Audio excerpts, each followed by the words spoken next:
L'équipage chinois Dongfeng Race Team, skippé par Charles Caudrelier, remporte une superbe victoire à domicile dans la Import Race samedi dernier.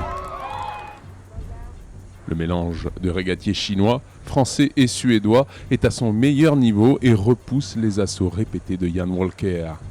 Dongfeng arrache la victoire à Sanya devant une foule en total délire.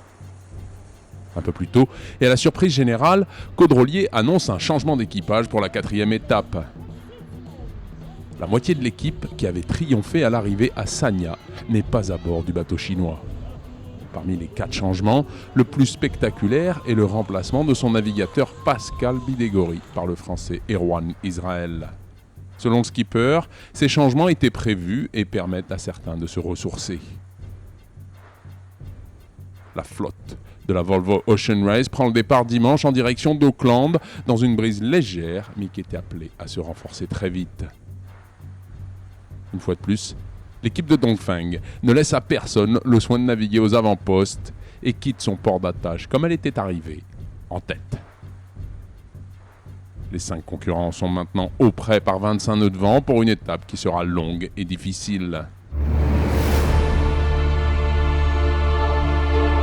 Pendant ce temps, la première partie de l'étape des 5300 milles entre Sanya et Auckland ne présente, a priori, pas de difficulté majeure pour les 175 000 skippers virtuels. Par contre, le passage de la bouée situé à l'extrême nord des Philippines marque le virage vers des zones de navigation très complexes.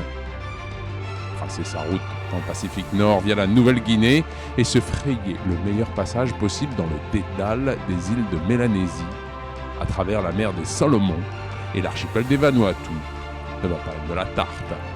Bref, une étape où les coups stratégiques ne vont pas manquer.